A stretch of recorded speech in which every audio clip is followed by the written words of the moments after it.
નમસ્કાર ખેડૂત મિત્રો, હું જયમીન ભંડેરી વડેસર લાઈફ સાયન્સ અને બીકે એગ્રોટેક વતી આપ સૌ ખેડૂત મિત્રોનું હાર્દિક સ્વાગત કરું છું.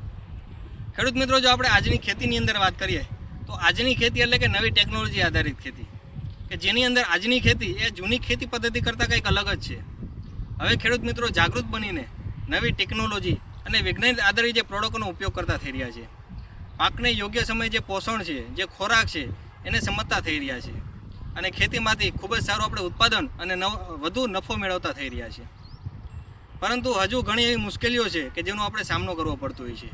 કે એક તરફ ખેતીની અંદર જે ખર્ચ આપણે વધી રહ્યો છે, સાથે સાથે જમીન ઉપર જે ઉત્પાદનનું દબાણ છે એ વધતું રહ્યું છે.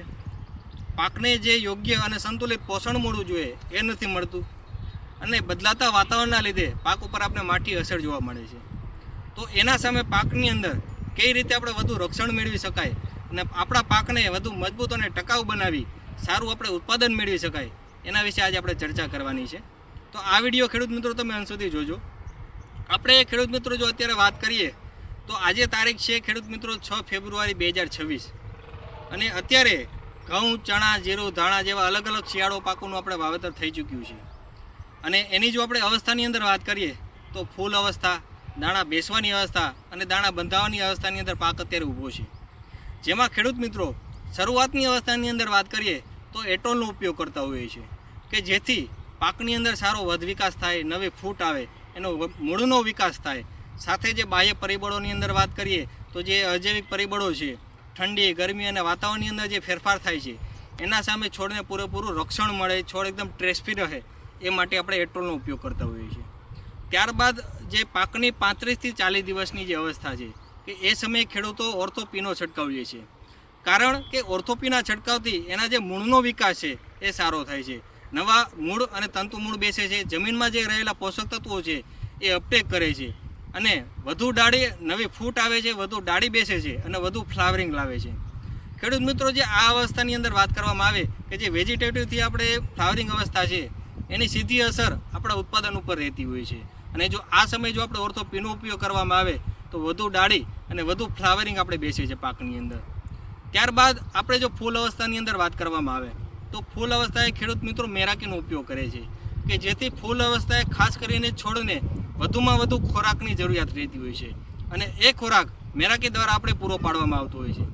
સાથે મેરાકીની અંદર 3 ટેકનોલોજી રહેલી છે કે જેથી છોડ એકદમ મજબૂત, ટકાઉ રહે, ટ્રેસફ્રી રહે અને જે ફૂલમાંથી જે ફળનો જે કન્વર્ઝેશન રેશિયો છે એટલે કે ફૂલમાંથી ફળ વધારે બેસે, સાથે ફળ એકદમ ક્વોલિટીવાળું બેસે.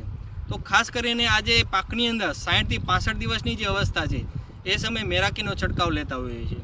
તો ખેડૂત મિત્રો, જો હજુ પણ તમે તમારા પાકની અંદર જે ચણા, ધાણા, ઘઉં, જીરું જેવા પાકોની અંદર 60-65 દિવસનો જો સમયગાળો હોય, અવસ્થા હોય તો એની અંદર ચોક્કસપણે મેરાકીનો ઉપયોગ કરજો, જેથી અજૈવિક જે પરિબળો છે, ટ્રેસ કન્ડિશનની અંદર પણ પાક મજબૂત રહે અને સારો તમને ફાલફૂલની અંદર વધારો જોવા મળે. ત્યારબાદ હવે જે આપણે ખાસ કરીને વાત કરવાની છે દાણા બેસવાની અવસ્થાની અંદર, કે ખેડૂત મિત્રો ખાસ કરીને જે દાણા બેસવાની અવસ્થાએ ખેડૂત મિત્રો જે પોટાશનો આપણે ઉપયોગ કરતા હોઈએ છીએ, પરંતુ કેવું પોટાશ વાપરવું? અત્યારે ઘણા ખેડૂત મિત્રો સાઇટો પોટાશનો ઉપયોગ કરે છે. તો આ જે સાઇટો પોટાશ છે શું અને એનો જે ઉપયોગના શું બેનિફિટ છે એના વિશે આપણે ચર્ચા કરીશું. કે જે ખેડૂત મિત્રો સાઇટો પોટાશ છે એની અંદર 14% ઓર્ગેનિકલી ડિલિવર પોટાશ રહેલો છે, સાથે સાથે 22થી 23% ઓર્ગેનિક મેટર રહેલો છે. આમ જોઈએ તો સામાન્ય પોટાશની અંદર વાત કરીએ તો બજારની અંદર જે 0050 છે, 13045 જેવા આપણે પોટાશ મળતા હોઈએ છીએ કે જેની અંદર જે છોડ દ્વારા ઇઝીલી અપટેક નથી થતું અથવા તો છોડ દ્વારા જે લેવાતી એની જે પ્રોસેસ છે એ ખૂબ જ ધીમી હોય છે અને એની અંદર જે પોટાશ તમે આપી રહ્યા છો એની પૂરેપૂરી માત્રામાં જ નથી મળતું. એટલે કે જે 0050 છે, 13045 છે એ છોડ દ્વારા પૂરેપૂરું લેવાતું નથી. એટલે કે એની જે એફિશિયન્સી છે એ ફક્ત 30થી 40% હોય છે. જ્યારે સાઇટો પોટાશની અંદર વાત કરીએ તો આ જે સાઇટો પોટાશ છે એની અંદર 14% ઓર્ગેનિક પોટાશ રહેલું છે. આ જે પોટાશ છે એ સામાન્ય પોટાશ નથી, પરંતુ એક એડવાન્સ ટેકનોલોજી દ્વારા બનાવેલું આ પોટાશ છે કે જેની સાથે 22થી 23% ઓર્ગેનિક મેટર પણ રહેલું છે, જેથી છોડ દ્વારા ઇઝીલી લઈ શકાય અને પૂરેપૂરું અવેલેબલ ફોર્મની અંદર અને ઝડપથી એને શોષી શકાય.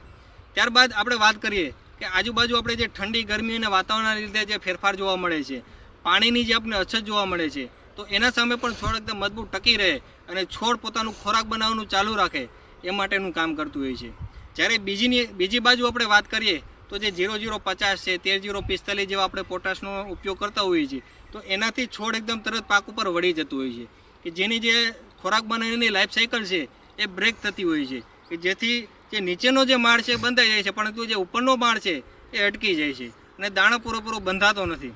જ્યારે સાઇટોપોટાશની અંદર જો પંપે 25 થી 30 ml કરીને દાણા બેસવાની અવસ્થાએ જો એનો ઉપયોગ કરવામાં આવે તો ખૂબ જ સારું આપણે પરિણામ જોવા મળે છે. છોડનો જે વિકાસ છે એ રૂંધાતો નથી. છોડ પોતાનો જે ખોરાક બનાવવાની જે પ્રક્રિયા છે એ ચાલુ રાખે છે અને છોડની અંદર જે દાણાની અંદર વાત કરીએ તો ખૂબ જ સારો આપણે ભરાવો જોવા મળે છે.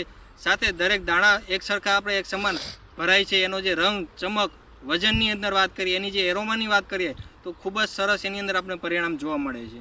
તો ખેડૂત મિત્રો મારી પણ તમને વિનંતી છે કે તમે પણ તમારા દરેક પાકની અંદર જો દાણા ભરાવાની અવસ્થાની અંદર સાઇટોપોટાશનો ચોક્કસપણે ઉપયોગ કરો અને ખૂબ જ સારું અને ગુણવત્તાવાળું ઉત્પાદન મેળવો. Thank you. આભાર.